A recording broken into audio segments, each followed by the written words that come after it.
So we were sitting in a small room at one end of the main building of the clinic. It was our first day in Bududa, a rural and very poor town in eastern Uganda. We had just learned that Bududa was one of the 5 poorest regions in the entire country of Uganda. So 4 of us residents each had our own section of a large desk in a small room, and we saw patient after patient after patient. The lines of patients was incredible. In fact, that day alone, we had already seen nearly 200 patients by the afternoon. And every single day that we went to the clinics, this was the scene that we were met with. So one of my co-residents asked me to come over and evaluate a young boy's chest. And when I looked over at this young boy, who was no older than maybe 1.5 or 2 years old, I immediately noticed that he had low-set ears and a large tongue. And I knew that his physical exam would be anything but unremarkable. So as I palpated his chest, I was able to feel a strong vibration.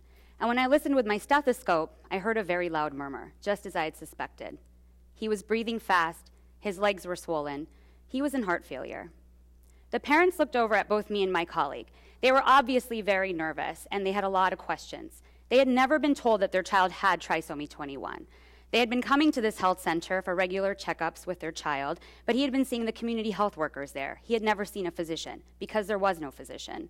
And no one had the knowledge to identify trisomy 21, let alone treat its complications.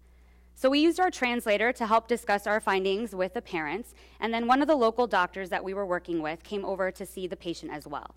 And he was going to ensure that this patient was followed up by a cardiologist at the regional hospital, and he sent someone immediately to the local pharmacy to get Lasix for his acute symptoms. So what if a trip to the doctor's office meant that you could be seen by anyone, from a nurse to a pharmacist to just a good Samaritan? And what if this individual had little or no medical training, but was charged with the task of caring for all of the people in your entire community? These are community health workers, and they're found all over the world. In most parts of the world, they actually are in the rural and poor communities, and they work to provide basic primary and emergency care where there are no doctors. In fact, the concept of community health workers has been around for over 50 years. Here in the US, you might think of organizations such as Keeping Families Healthy that help to coordinate medical care in some of our communities. Studies have shown that community health workers vary greatly in their training and their background. They might be literate, they might be illiterate, they may have little or no medical background, but regardless of their background, they are undoubtedly essential in helping to resolve what is known as a severe shortage of human resources for health. Community health workers are essential in reaching the inaccessible, but what is their experience with children?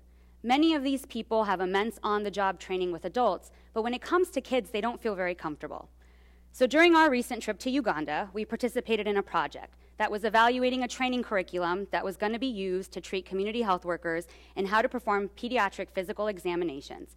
And the goal of this project was to find and validate a curriculum that could be used throughout the entire country to train community health workers in doing examinations on pediatric patients. So in this study, we actually realized that the WHO says that there is 1 physician for every 8,500 people living in Uganda. Here in the US alone, we have 20 times more physicians than in Uganda, and we constantly hear about this crisis of a doctor shortage.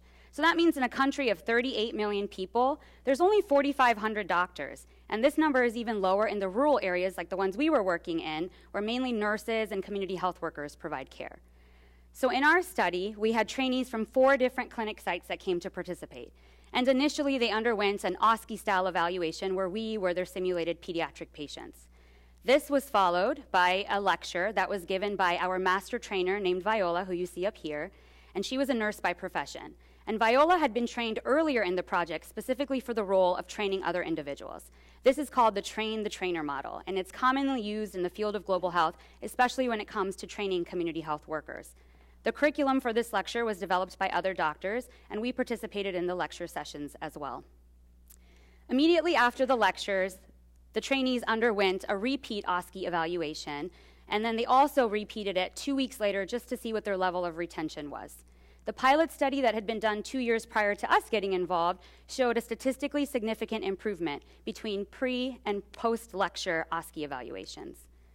So during these sessions, we got to meet a lot of trainees from different clinics, and they had many questions about pediatric patients that they had seen in their own clinics recently.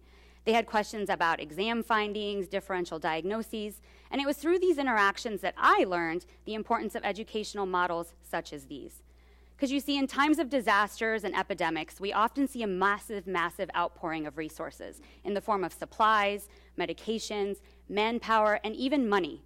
But, as in any setting, resources eventually run out, and we're often left with communities and sometimes entire countries that are looking for more permanent solutions to their problems. So it was in Uganda that I learned the utility of creating sustainable models for healthcare delivery. We may have helped the little boy in the beginning of our story by identifying his condition and getting him medications that helped his acute symptoms. But I think even more importantly, we left bits of knowledge and education with his group of community health workers who carry the responsibility of caring for communities where there are no doctors.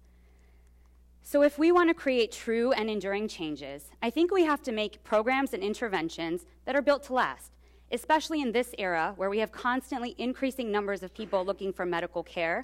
It's time we realize that no resource is infinite, but knowledge, on the other hand, can last forever. Thank you.